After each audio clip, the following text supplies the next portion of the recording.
Okay, so today I will be reading Good Business, Vivian Woodell, The Phone Co-op.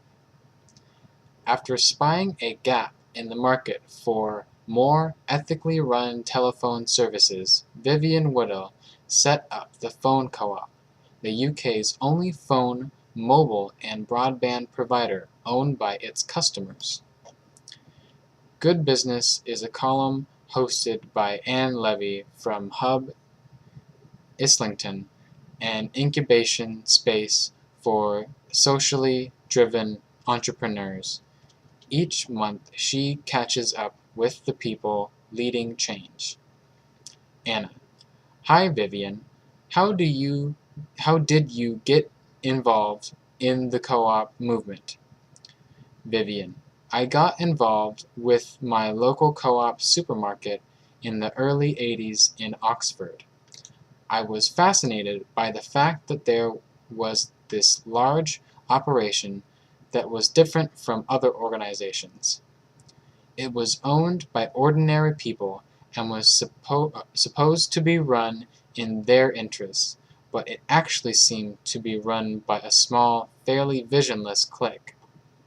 They hadn't done anything about member recruitment in years. There were few tangible member benefits, for example, and little desire to talk about what makes co-ops different in any coherent way. I felt that this was a business that had lost its way. When you went back to the root of it, these were such powerful ideas, but they hadn't been updated. A few of us formed a group to push a different view, and we got elected. How did you shake things up?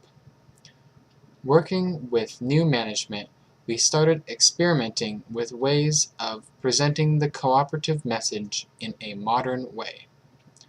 I always felt that when you walked into a co-op, it should feel different from other supermarkets.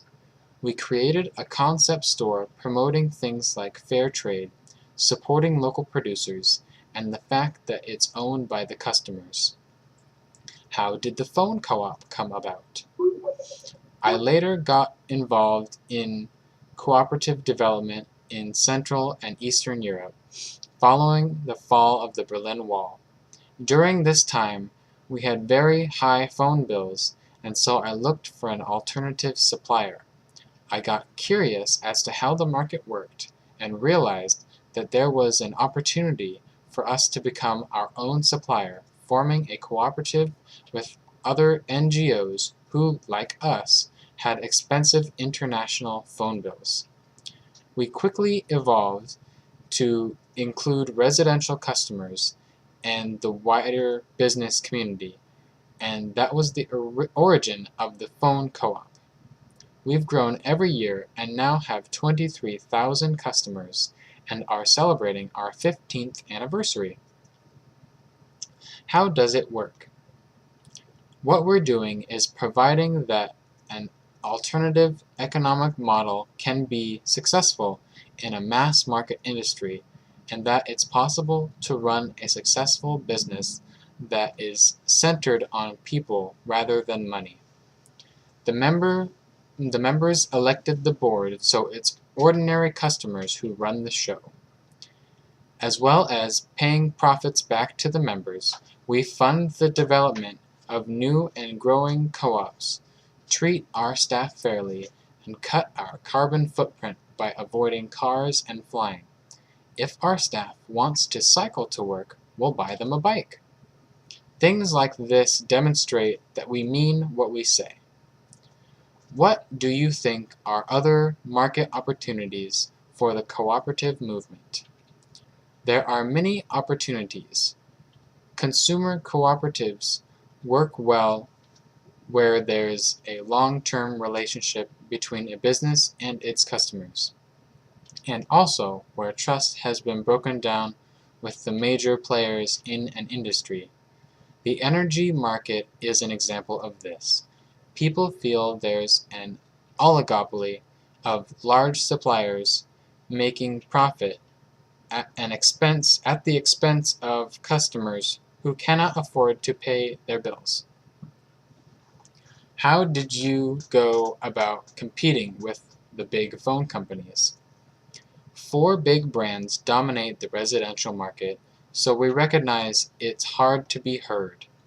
We couldn't afford to advertise in the way that they do, so our solution was to adopt the cooperative brand, which is owned collectively by the movement and trusted by the public. In addition, we work with around 200 affinity partners, mainly charities and campaigning groups who promote us in return for a share of revenue. How do you balance staying true to your values while making the business commercially viable?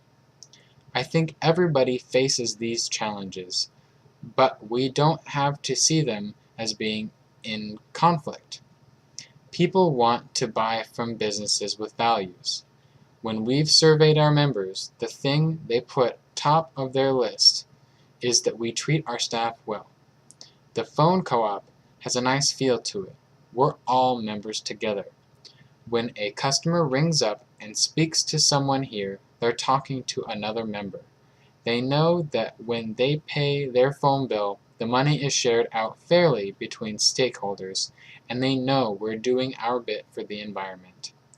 I remember receiving a check once where someone had written on the back, "I like paying you."